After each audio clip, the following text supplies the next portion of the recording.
সন্দেহজনক লোকৰ আক্ৰমণৰ ভয় আৰু শংকাত উজাগৰি নিশা কটাইছে নেঘেৰী বিলৰ খিলঞ্জীয়া লোকে। সন্দেহজনক লোকৰ টাৰ্গেটত এতিয়া থলুৱা মিচিং লোকসকল। এই মিচিং লোকসকলে উচ্ছেদৰ বাবে মুখ্যমন্ত্ৰীৰ ওচৰত পত্ৰ প্ৰেৰণ কৰিছিল বুলি অভিযোগ তুলি মিচিং লোকসকলক বিভিন্ন প্ৰকাৰে ভয় ভাবুকি দিবলৈ আৰম্ভ কৰিছে আৰু যাৰ ফলত এতিয়া উজাগৰি নিশা কটাবলগীয়া হৈছে নেঘেৰী বিলবাসীয়ে।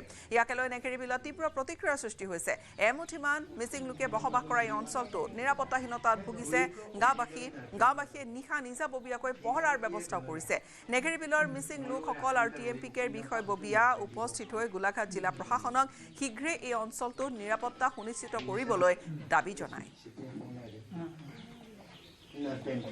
সদৌ মিচিং ছাত্ৰ সন্থা গোলাঘাট জিলা সমিতি, সদৌ মিচিং সংগ্ৰাম সমিতি গোলাঘাট জিলা সমিতি আমি 2 নং নেঘেৰী বিলত আজি এটা ছাৰ্ভে কৰিব আহিছিলোঁ। আমি আমাৰ যাতে মিচিং যিখিনি মানুহ আছে সিহঁতক আমি এটা সমস্যাটোক লৈ আমি এবাৰ জাতীয় সংগঠনৰ দায়িত্ব কৰ্তব্য হিচাপে আমি আহিছিলোঁ। ইয়াতে আহি দেখিছোঁ যে ৰাইজ যথেষ্ট এলাৰ্ট হৈ আছে এই বিষয়টোক লৈ, কি হ'ব কি নহ'ব। গতিকে আমি এইখিনিক লৈ আমি আলোচনা কৰিলোঁ। আলোচনাৰ অন্তত ৰাইজে যথেষ্ট সাহস পাইছে। এই বিপদৰ সময়ত জাতীয় সংগঠনে যে ৰাইজৰ কাষত থিয় দিছে তেওঁলোকে ভাল পাইছে।